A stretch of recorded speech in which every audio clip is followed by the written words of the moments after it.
yéen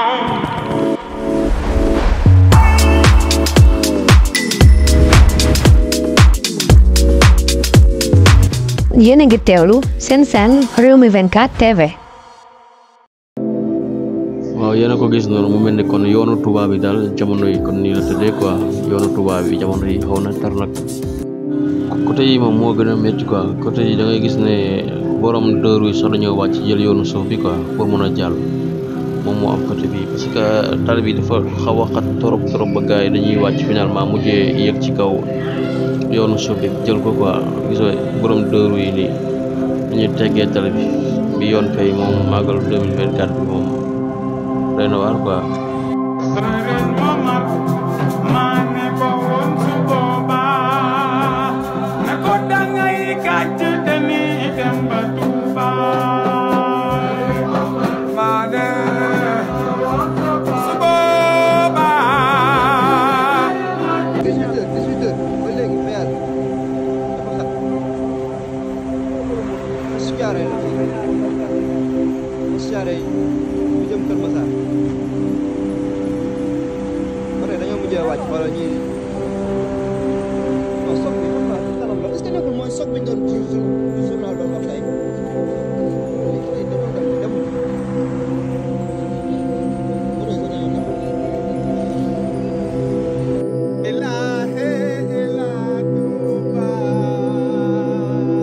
mel na état bi moom liñ ci jéem jamono yi macha allah quoi lu bare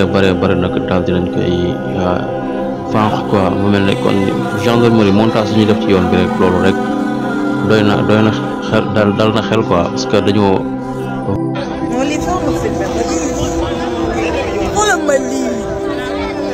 xoolal ma lii rek depuis 4 heures du matin ñoo ngi fii amuñu woto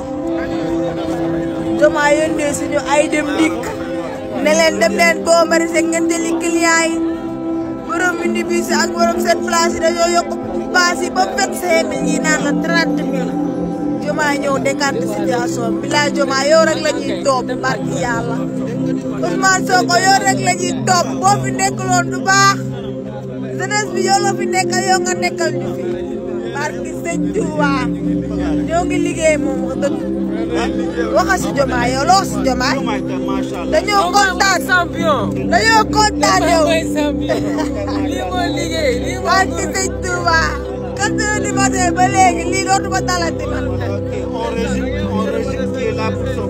waaw dafa leer Sonko seul waaw